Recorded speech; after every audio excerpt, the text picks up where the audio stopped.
How do you usurp the most powerful empire on the planet without an army or a drop of royal blood? All you have is a striking resemblance to the man everyone believes is the heir to the throne.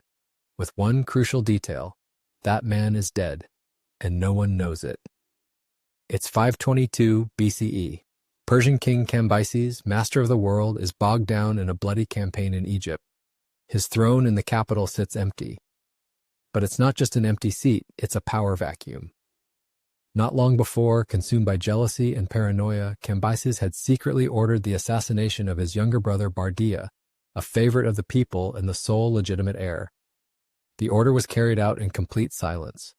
The empire awaits its prince's return, unaware that his body has already grown cold. It's the perfect stage for history's greatest deception, and the lead actor has already been found. His name was Gaumata, and he was a nobody. Not a warrior, not an aristocrat. He was a Magian priest, a man who had observed power from the sidelines his entire life. He watched as nobles wove intrigues and kings dictated destinies, and he understood one simple truth. They were no better than him. They simply had the fortune to be born into the right families, a privilege he lacked. This injustice fueled his resentment since childhood. Now, his brother, who managed the royal palace, arrived with news that changed everything. The real Bardiya was dead. Cambyses was far away. And the throne, the greatest prize in the world, awaited someone audacious enough to take it. For Gaumata, this was more than just a deception. It was a chance to rewrite the rules of a game where he was initially dealt a bad hand. The Achaemenid Empire was not a unified state, but a patchwork quilt stitched together from dozens of conquered peoples. It stretched from India to Libya, held together solely by fear of the Persian king. In the 6th century BCE, there were no portraits or mass media. The true prince's face was known only to a few hundred courtiers in the capital. To millions in Babylon, Judea, or Egypt, Bardiya was merely a name, a distant legend of a benevolent and just ruler. And this legend was vital to them. Cambyses' endless Egyptian war drained the provinces dry, and his cruelty became unbearable. Discontent brewed everywhere. It was a massive, volatile powder keg, waiting for just one spark to explode. And Gaumata lit the fuse. On March 14th, 522 BCE, he made his move. Messengers raced from the capital to all corners of the empire with stunning news. Prince Bardiya was alive, had overthrown his mad tyrant brother, and ascended the throne. But that was just the first step. The second was ingenious in its simplicity and audacity. With a single decree, he canceled all taxes and military conscription for 3 years. For millions crushed by levies and endless war, this wasn't politics. It was a miracle. The empire erupted in jubilation. Province after province, from Egypt to India, pledged allegiance to the new king. In just a few weeks, without a single battle, the imposter gained everything. The army, the treasury, the people's love, the entire Persian Empire lay at his feet. His primary tool was not charisma, but distance. Gaumata understood. The less you are seen, the more people believe in you. Immediately after seizing power, he secluded himself in the citadel of Susa, transforming the palace into an impenetrable fortress. None of the old nobility who personally knew the real Bardiya could gain access to him. All orders were issued through a small circle of trusted confidants, his brother and a few other magi who were in on the scheme.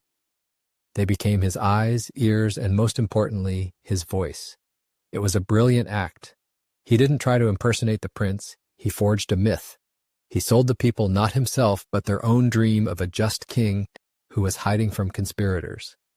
The imposter understood a fundamental law of power. The throne rests not on truth, but on a well-told story that everyone desperately wants to believe. But beyond the palace walls, not everyone was willing to believe that story. The entire cast of Magi, of course, celebrated their victory. Their man sat on the throne, and now they, not the old Persian nobility, ruled the empire. Yet it was this nobility, the 7 great families of Persia, who sensed a deception. They were cut off from power, their envoys denied entry, and the new king communicated with the world through a screen of priests.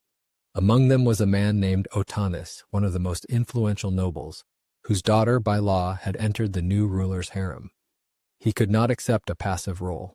Otanes understood that if the usurper solidified his grip on the throne, his lineage and the entire old aristocracy would face ruin. He decided on a desperate gamble. That night, he secretly gave his daughter an order that would determine everything.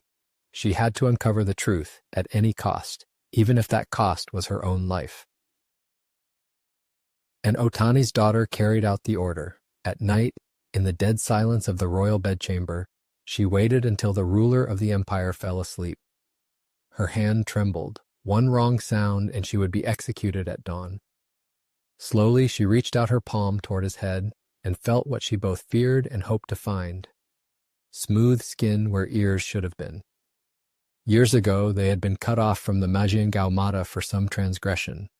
The true Prince Bardiya had been whole. It was he, the imposter. The revelation was like a bolt of lightning. Upon receiving the news, Otanes and 6 other noble Persians did not raise an army. They took daggers and went to the palace themselves. It was no longer politics, it was a hunt. They breached the guards, storming the usurper's private chambers. A brief, furious struggle ensued in the dim corridors. Minutes later, it was all over. The 7 conspirators emerged onto the balcony, holding the imposter's severed head. History's greatest deception had ended, but the empire was just beginning to pay the price. The 7 conspirators immediately launched history's first witch hunt.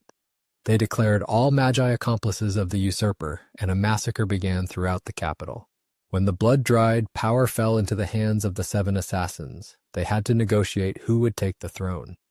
The most cunning, Darius, prevailed, but he inherited a country poisoned by the impostor's legacy. The people adored Gaumata for canceling taxes and military conscription. Simply restoring the old order would incite immediate rebellion. Darius needed to do more than just rule. He needed to completely rewrite history.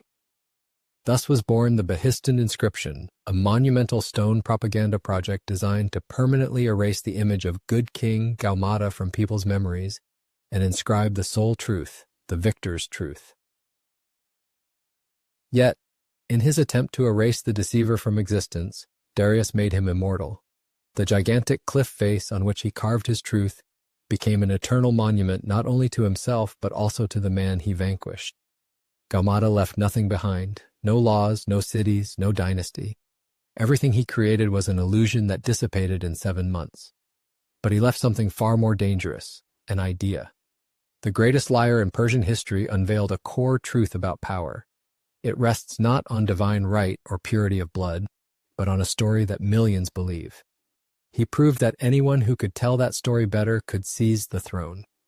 And this specter, the specter of an unknown priest who for a few months ruled the world, would haunt every king and dictator until the end of time.